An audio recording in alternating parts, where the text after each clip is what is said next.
Okay, Assalamualaikum warahmatullahi wabarakatuh dan selamat pagi murid tahun 4 SK Kampung Kota. Hari ini kita akan sambung kelas PDPR Sains kita dengan satu tajuk yang baru iaitu unit 7 tentang tenaga. Okay? Jadi cikgu minta kamu bersedia buka buku teks kamu muka surat 123. Okay? Jom kita lihat tenaga. Okay. Lihat gambar rajah yang diberi. Okey, ini pemandangan di tepi laut, di pantai. Okey. Ada orang yang main layang-layang, ada orang bermain gitar kan. Kemudian ada pula yang memanggang tu. Nampak tak ada unggun api tu? Okey. Kemudian ada kapal layar, okey. Macam-macam ni. Lepas tu ada punya daun-daun berguguran. Betul tak? Okey. Kemudiannya ada cahaya matahari yang menyinar di siang hari. Okey. Nampak ni semua. Kemudian adanya apa ni? Perempuan ni sedang buat apa? Dia sedang membaca buku. Okey. Jom kita lihat apa cerita pasal gambar ni. Bagaimanakah aktiviti-aktiviti dalam situasi di atas dapat dilakukan? Okey. Orang kanak-kanak bermain layang-layang. Tarik. Sambil tu kena ada apa? Mesti ada apa kalau nak main layang-layang? Waktu bila yang sesuai untuk main layang-layang? Waktu ada angin. Okey?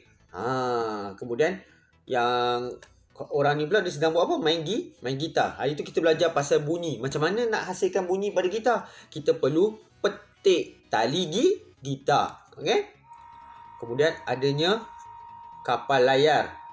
Nampak kapal layar. Kapal layar ni bergerak menggunakan apa? Dia bergerak menggunakan angin. Okey? Nampak layar dia tu. Okey? Ditiup angin. Ini motorbot ni. Motorbot ni menggunakan minyak lah. Okey? Macam mana nak gerakkan dia, kena guna minyak sebab dia ada enjin. Okey? Sekejap. Okey. Itu dia tadi. Kemudian kita tengok ada juga orang yang membaca buku. Macam mana dia boleh baca buku di siang hari? Sebab ada cahaya. Okey, jom kita lihat apa lagi cerita pasal tenaga ni. Tenaga dan sumbernya. Macam mana aktiviti di pantai tadi boleh dilakukan? Ini kita nak tahu. Okey, kita belajar tentang sumber tenaga dahulu. Okey, tenaga dan sumbernya. Okey. Kita baca sama sini. Tenaga ialah keupayaan untuk melakukan kerja. Ini istilah yang kena kamu hafal. Definisi bagi tenaga iaitu keupayaan melakukan kerja. Okey. Tenaga dapat diperoleh daripada pelbagai sumber. Datangnya tenaga tu daripada beberapa sumber. Okey. Mari kita kenali sumber tenaga yang terdapat di sekeliling kita. Okey. Tengok ni gambar yang pertama tentang matahari. Okey, matahari. Kalau kamu buka tingkap rumah kamu tengok kat luar cerah. Okey, siang hari cerah. Matahari ni, jom kita baca. Matahari merupakan sumber tenaga paling utama. Okey, paling utama. Okey. Tenaga matahari boleh digunakan untuk menjanakan elektrik melalui panel solar panel suria. Okey. Faham ke ni? Kita tengok situ. Matahari ni bukanlah matahari ni keluarkan tenaga elektrik. Bukan. Tapi dia digunakan untuk menjana. Untuk hasilkan tenaga elektrik. Tenaga elektrik setiap hari kamu pakai. Kamu bangun pagi, kamu dah guna dah. Buka lampu bilik air. Betul? Okay? Ada yang kamu guna mesin air kowe. Guna tenaga elektrik. Itu semua tenaga elektrik. Mana datang tenaga tu? Perlu dijanakan. Dan sumber matahari ni, sumber tenaga matahari ni, sumber tenaga daripada matahari ni penting untuk menjana tenaga elektrik melalui panel suria. Apa itu panel suria? Ini gambar panel suria. Okey, kalau kamu tengok ni, ni dia. Kadang-kadang kamu jumpa ada rumah atas bumbung dia tu, dia ada letak satu macam papan warna hitam. Okey, sebenarnya bukan papan lah. Dia sebenarnya adalah panel suria. Panel suria ni dia serap, dia terima cahaya matahari, dia tukar kepada tenaga elektrik. Okey? Untuk menjana tenaga elektrik. Sumber pertama adalah matahari. Kita tengok pula seterusnya, air. Air. Ini apa nama binaan ni? Binaan apa ni nama ni? Ini kita panggil dia sebagai empangan. Empangan air ataupun fungsi empangan bukan saja-saja nak tahan air. Dia sebenarnya untuk takung air untuk menjanakan tenaga elektrik. Jom kita baca. Air yang mengalir menggerakkan turbin di empangan untuk menjana tenaga elektrik. Apa itu turbin? Ini dia. Kamu tengok ni, alat ni. Okey. Alat ni nampak tak? Dia ada macam kipas ni. Turbin ni dia macam bukan kipas, dia ada macam bilah. Okey. Kemudian dia sambung dengan dalam ni. Dalam ni adanya magnet dengan wire, okey, gegelung dawai, okey. Bila turbin ni diputar oleh siapa? Oleh air yang mengalir. Air ni bertakung dalam empangan, okey. Bila dikeluarkan, dikeluarkan kat sini, okey, mengalir keluar, deras, laju, okey. Turbin itu berpusing. Maka magnet dalam ini akan berpusing yang dikelilingi oleh gegelung dawai, okey, akan menghasilkan tenaga elektrik. Tenaga elektrik itulah yang dihantar ke rumah, okey. Itu secara ringkas macam mana penjanaan tenaga elektrik daripada empangan hidroelektrik, empangan air ni lah, okey, menggunakan turbin. Turbin ni penting, okey. Jom kita tengok. Nanti kita jumpa lagi turbin ni. Okey, jom kita lihat seterusnya. Dah berapa sumber?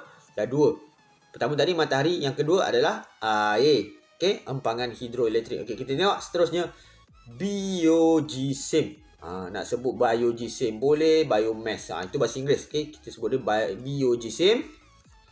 Biogesim ialah bahan daripada tumbuh-tumbuhan atau tinja haiwan yang digunakan untuk hasilkan bahan api dan menjanakan elektrik. Ini contoh kayu api.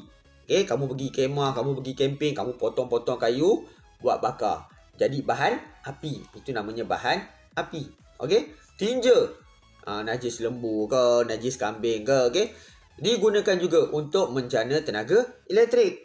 Adakah keluar tai tu, keluar najis tu terus jadi elektrik? Tak, bukan. Dia ada proses dia untuk menjana tenaga elektrik. Okey. Dah berapa dah kita belajar? Dah 3. Okey. Okey, seterusnya kita tengok situ. Apa ni? Kita sambung muka sebelah dulu. Dia ada sambungan di sebelah. Okey. Okey. Jom kita tengok sini. Angin. Sumber tenaga angin. Ini apa ni? Kipas ke? Ini bukan kipas. Okey. Adakah dia dipusing sebabkan ada orang buka suis elektrik dia, suis elektrik dia supaya dia berpusing bagi kamu sejuk? Tak, bukan. Alat ni, binaan ni sebenarnya adalah kincir angin. Okey, apa guna kincir angin ni? Okey, kita baca. Angin yang bertiup menggerakkan kincir angin untuk menjanakan elektrik. Fungsi dia sama macam turbin dalam empangan air tadi. Okey. Dalam empangan air tadi, air yang mengalir pusingkan turbin. Kincir angin ni, angin yang bertiup pusingkan kincir angin. Maka dia akan menghasilkan tenaga elektrik. Untuk dihantar ke mana? Hantarlah ke bandar, ke rumah, ke pejabat, okey?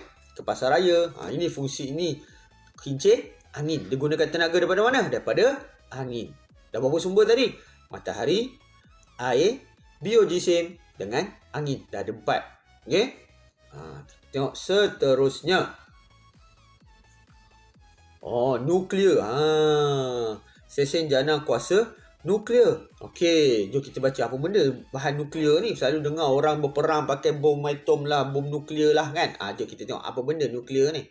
Okey. Bahan nuklear seperti uranium. Uranium boleh, uranium boleh. Okey, nama dia. Digunakan untuk menjanakan elektrik di stesen jana kuasa nuklear. Okey. Apa bahan uranium ni? Uranium ni adalah satu bahan radioaktif yang berbahaya tetapi mempunyai jumlah tenaga yang sangat banyak, yang sangat kuat. Okey.